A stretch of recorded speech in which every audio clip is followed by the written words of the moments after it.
السلام علیکم ګرانو دوستانو، په دې هیله چې روغ او جوړ به د صحت په کلي کې بنغښتي وي. ګرانو دوستانو، زموږ چینل سبسکرایب کړئ. افغان کریک ایچ ډي یوټیوب چینل چې دی دا سبسکرایب کړئ، ورسره خوا کې د بیل ایکن هم کلیک کړئ. دوستانو، نننۍ ویډیو کې به زه تاسو ته د آی پی ایل غوره لیګ سیالیو د 33مې لوبې په اړه معلومات درکړم چې د چینایي سوپر کینګ او سنرایزر حیدرآباد ترمنځ ترسره شوه، چې چینایي سوپر کینګ لومړی بیټینګ 133 هدف یې ورکړ چې شن واټسن پکې 13 منډې ترسره کړې او ډوپلیسس پکې 45 منډې ترسره کړې او 133 هدف یې ورکړ د سنرایزر حیدرآباد لوبډلې لپاره.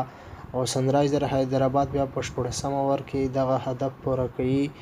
ډیویډ وارنر پکې 50 منډې ترسره کړې او بریسټو پکې 60 منډې نسوځېدلې ترسره کړې.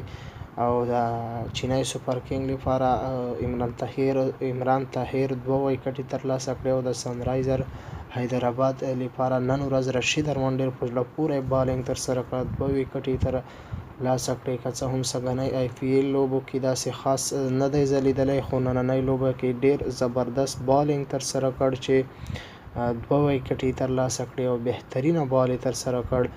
نو دوستانو، د دغسې ویډیوګانو لپاره زموږ چینل خامخا سبسکرایب کړئ. هر وخت به داسې نوې ویډیوګانې، تازه ویډیوګانې تاسو ته اپلوډ کوو. انشاءالله معلوماتي ویډیوګانې تاسو ته به د کرکټ سپورټ په برخه کې نوې معلومات خپروو. نو دوستانو، که دغه ویډیو مو د رشید ارمان په اړه خوښه شوې وي، حتما لایک کړئ، خپلو ملګرو سره یې شیر کړئ. زموږ چینل خامخا سبسکرایب کړئ. د سبسکرایب خوا کې د بیل ایکن هم دی، هغه هم کلیک کړئ چې تاسو ته نوې ویډیوګانې هر وخت په ټیم در رسیږي. نو دوستانو، موږ په دعاګانو کې یاد ساتئ. د خدای په امان. بای بای.